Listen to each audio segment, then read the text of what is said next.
Iguazu falls on the border between Argentina and Brazil. In the early 17th century, Jesuit missionaries sailed south from here up the Paraná River into what is now Paraguay. On the riverbanks, they founded mission stations. 200,000 Native Americans fled to those agricultural settlements to avoid enslavement. Ruins of some of those Baroque towns still survive. The Jesuit state was under the protection of the King of Spain. The Native Americans had to convert to Christianity, but were safe from enslavement here. They learned farming and made music. The economic success of the Jesuit settlements provoked the envy of the Spanish colonists, and there were frequent clashes. Finally, in 1767, the Jesuits were expelled from Paraguay and their republic destroyed. In a church dating back to colonial times, we met a musician who was reviving the legacy of those Jesuit missionaries, the conductor Luis Sarrazin. Sarrazin has conducted groundbreaking research into the music of the Jesuit schools. He's also set up his own youth music project called Sonidos de la Tierra, Sounds of the Earth.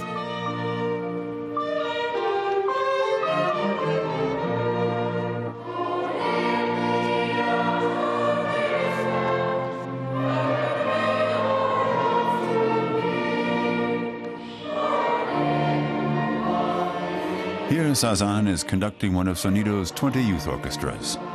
More than 12,000 children and teenagers across Paraguay are now members of Sonidos.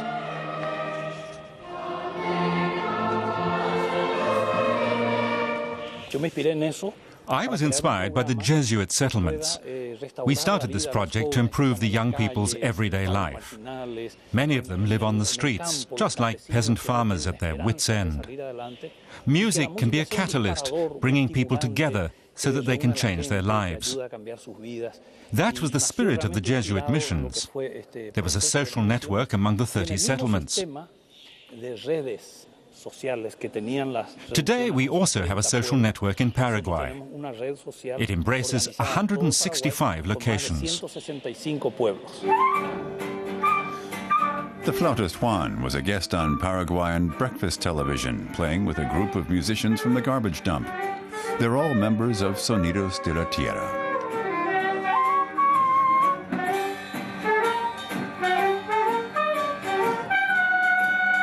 Their clarinets and flutes are made from old water pipes. Their violins and guitars from tin cans.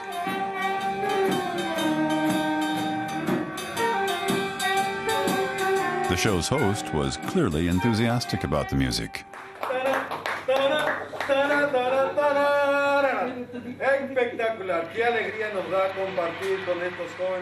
Fabio, the leader of the group, explains. This is an old wooden spoon. And the bridge is also recycled wood. The cello is actually an old oil drum. In a suburb of the Paraguayan capital Asunción, we meet Juan in the instrument workshop. He's a virtuoso on a flute made from an old water pipe.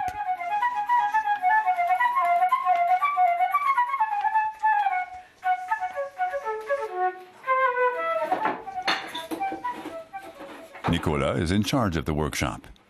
He'll soon have made his 1,000th guitar. It was he who taught Juan and Israel to drill, file, and use a lathe.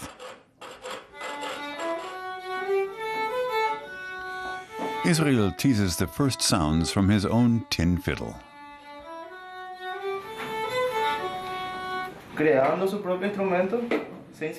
If you make your own instrument, it's very precious to you. It has a completely different value. We've learned a lot here. I didn't know how to use any of these tools before, and now I can make an instrument like this.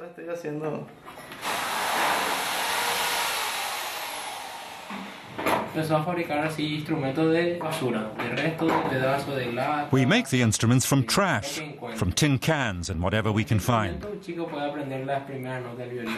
A child can start learning to play on an instrument like this. That motivates the kids to change their lives, to get off the streets where they beg and steal. The workshop was set up with assistance from the Jesuits. Gisela von Thumann works for the German Jesuit mission in Asunción. She's proud of Juan, but he isn't the first musician from the workshop to make a career for himself. The fathers made the first instruments, as you can see here, from things like bottle tops and water pipes. I think that was the start. Then the people played. They were given lessons through Sonidos de la Tierra and became musicians. We even have people playing in the National Orchestra and in the Sinfonica.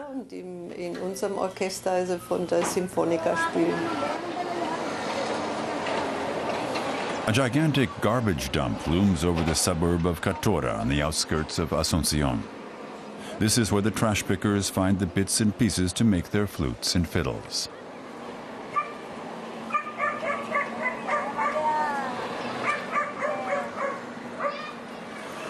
The catadores, as they're called, collect scrap metal and paper, wood and plastic for recycling. The work is filthy and dangerous and poorly paid. The catadores are exploited by middlemen.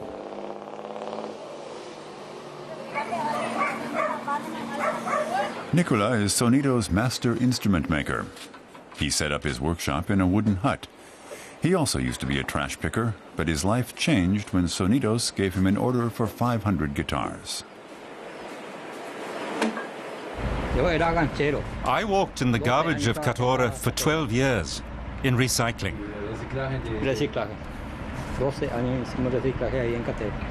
There are lots of buyers here. Some pay well, others badly. Nicola makes guitars full-time now. A major bank sponsors Sonidos to pay for the instruments. Nicola's wife makes shirts and trousers out of old clothing. For the time being, they still live surrounded by garbage, and Nicola still keeps chickens and pigs, but they want to move away from the dump. I never want to go back on the dump. I've got a new job now. I make guitars. From the sale of his guitars, Nicola wants to build a cottage for himself and his wife. He got the idea for making instruments out of garbage when a child from the dump wanted to learn to play the violin through Sonidos. The child's parents were too poor to buy him one, so they began making fiddles out of garbage. The children from Catora now learn on proper instruments. They're provided by donors inspired by Saran's motto, "Somebody who plays Mozart in the morning doesn't smash windows in the evening."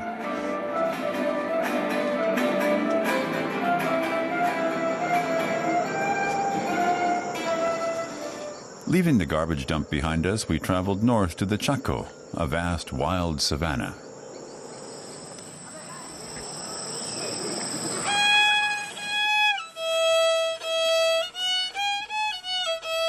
Estela is a Guarani, a Native American. She's practicing for her Sonidos lessons. Her parents are poor. Like most of the indigenous people in Paraguay, they live off a small plot of land.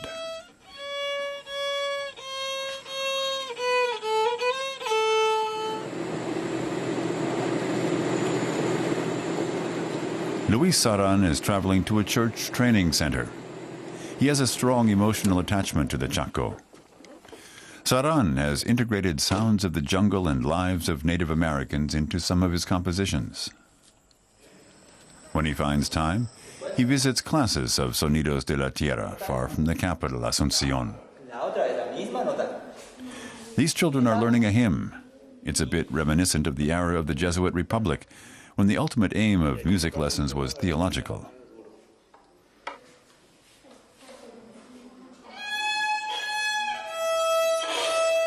Learning an instrument is no walkover, something even the Jesuits knew back in the 17th century.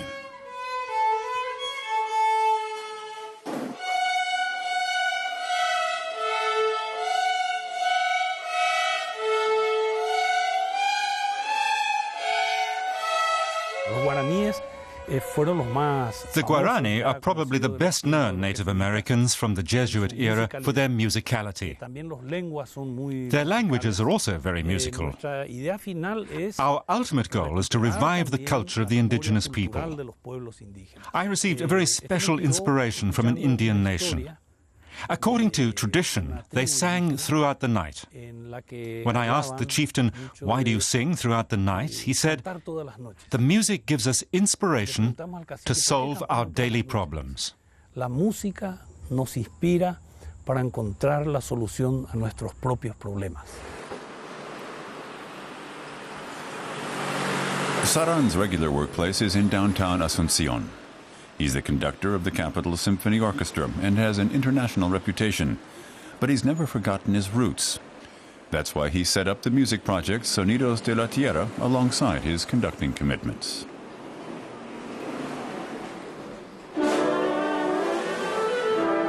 Saran studied in Italy and Germany and has strong ties to Europe.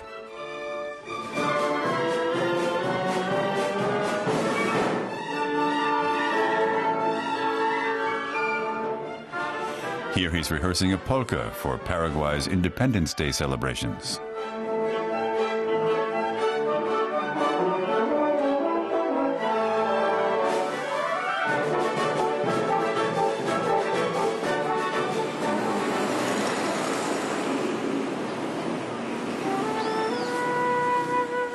When someone has learned to play an instrument through Sonidos, he's expected to teach others. Though Juan was recently accepted into the symphony orchestra, he continues to teach street children the flute and guitar.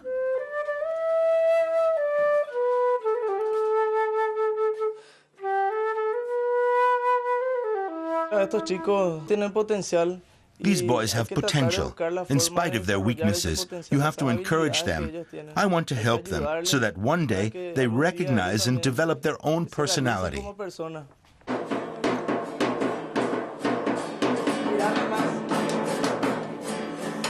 The boys have had traumatic lives, so Juan views his lessons as music therapy. He hopes to impart respect, team spirit, and an appreciation of good music. At this stage, perseverance is much more important than musicality.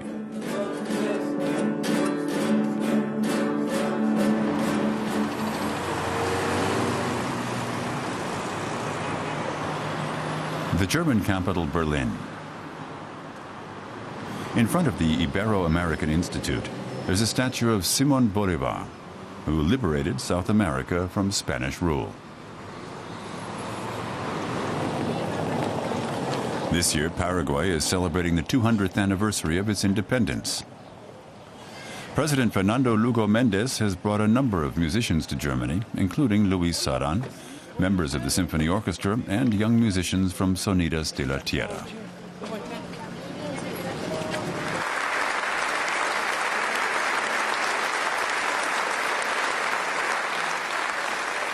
Saran is already well known in Berlin. President Lugo has brought the youth orchestra as Paraguay's official visiting card.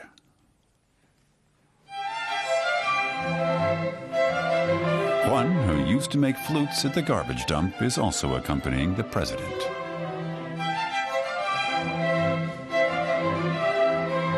Before playing in Berlin, the orchestra gave a performance in London's Westminster Abbey.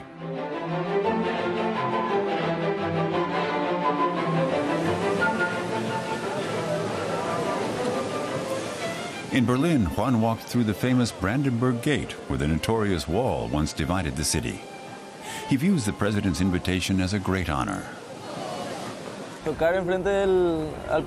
play in front of our president, and especially in Berlin, is deeply satisfying. It's also a sign of progress.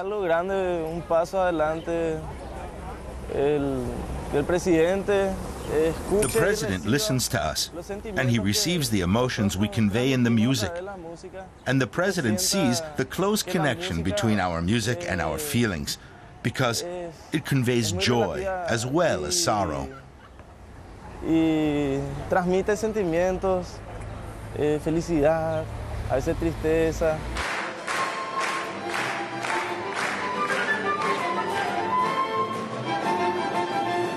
They've also brought their homemade instruments. Their music is born, as it were, out of garbage, from the sadness of the garbage dump to a life of happiness and joy.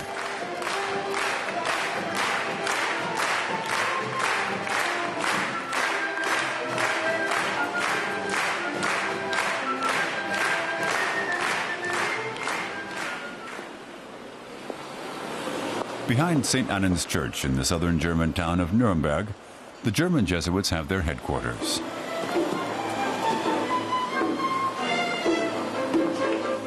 They've invited talented young musicians from all over the world who are now rehearsing for a tour. Sonidos de la Tierra can also be translated as global sounds, and that's what this youth orchestra calls itself too.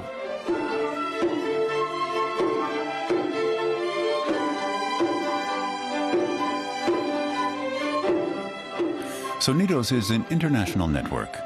The young musicians come from Paraguay, Colombia, Zimbabwe, India, and China, from Germany, Austria, and Italy. During their break, some of the young musicians have to resort to sign language to communicate. No matter where they come from, all of them had to apply to join Sonidos in the same way, like the German girl Sophia.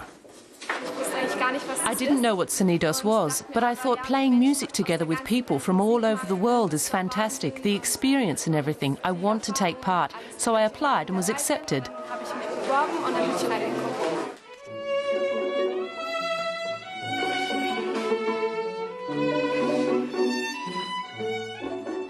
Wei Qin and two young Chinese musicians are from Shanghai. The Jesuits were also missionaries in China.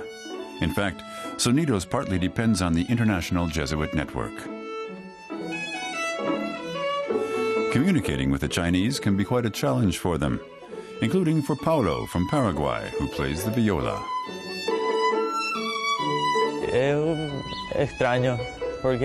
It's very strange. You have to get used to the style of Chinese music. And they have a completely different culture.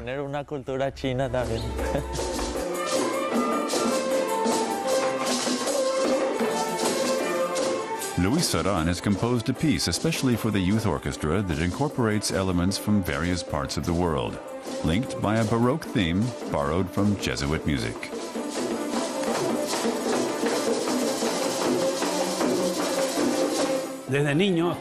Since I was a child, I've heard what the Jesuits did for us. It was like a ghost among ruins. Later, I composed pieces inspired by the Jesuit settlements. Then, when Baroque scores from the settlements were found, I immersed myself in their music. I've been researching it for 30 years. Put it this way, I almost feel part of the Jesuit family. Some people even think I'm a Jesuit.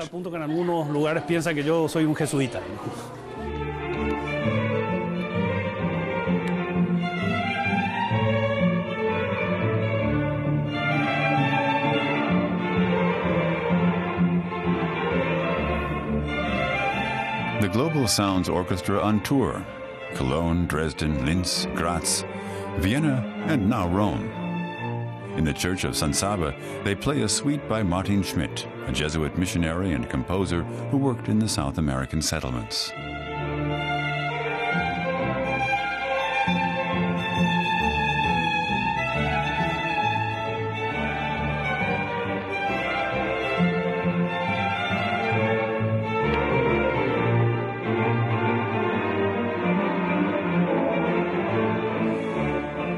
Nobody is putting these young musicians under pressure to convert or become missionaries. Luis Saran's vision coincides with the Jesuits' modern concept of evangelization. Luis Saran always says, a young person who plays Mozart in the morning doesn't throw stones in the afternoon. And that's true. When we introduce people to good things, to beautiful things, and bring them together internationally, we are building a future in which we hope there will be less war. Because these young people have understood, have learnt during the 4 weeks they spent together, that they can make music harmoniously together, and the world can live harmoniously in its plurality. It's a symbol, but it's more than that. It's a living symbol.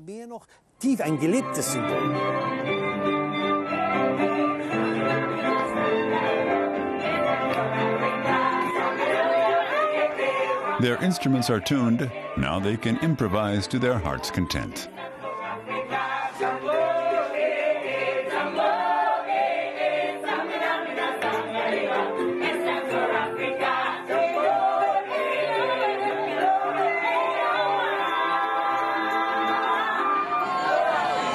They would have liked to have an audience with the Pope, but had to be content with a photo in front of St. Peter's Basilica. The orchestra is accompanied by some volunteered teachers from Paraguay, like Rebecca.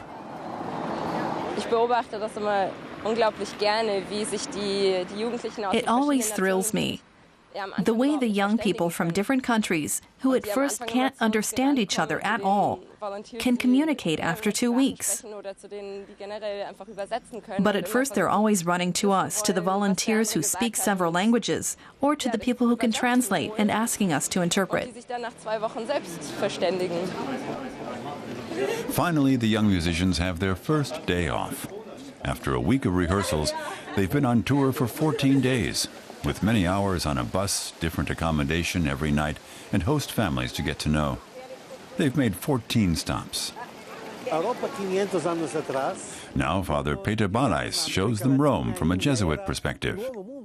Whether they come from Zimbabwe, India, or Paraguay, this is probably the only chance most of them will ever have to visit Europe. The young South Americans are particularly struck by Rome's long history.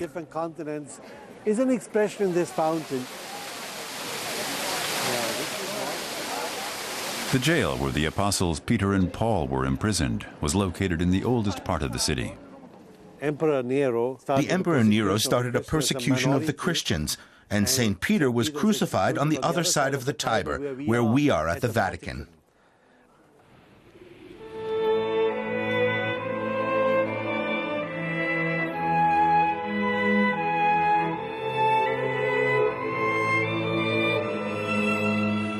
The highlight of the tour is a concert in the mother church of the Jesuit order, Il Gesù, in Rome.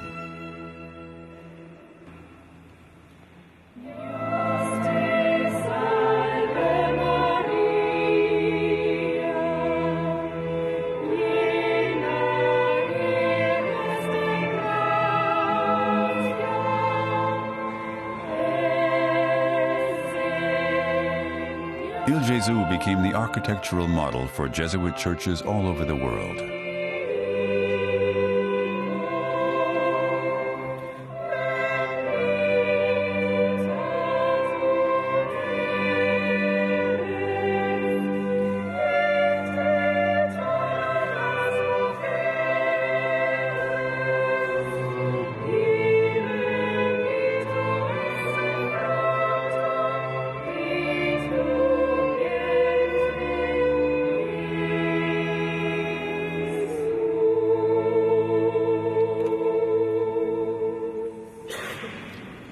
The Baroque music of the farming settlements was intended to make the Native Americans God-fearing. The Jesuits believed in the healing power of music, as they still do today. We should launch a similar project in Germany to draw young people from various situations and give them self-confidence and joy through music. When I was in Nuremberg, I used to see the punks hanging out around the train station, and I said, one day we'll form a choir with these young people. They can dress in black, which is conventional at concerts anyway, or whatever, but we should work towards that.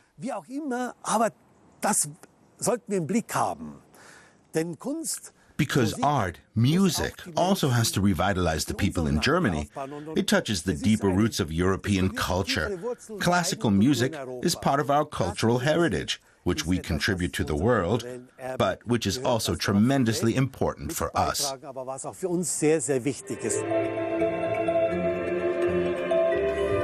The young people have brought music from their own countries. Jija is a composition from Zimbabwe.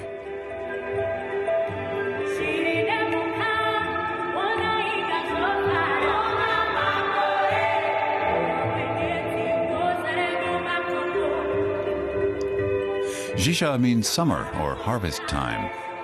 See the lightning, hear the thunder. Come to us, rain, so we can eat maize.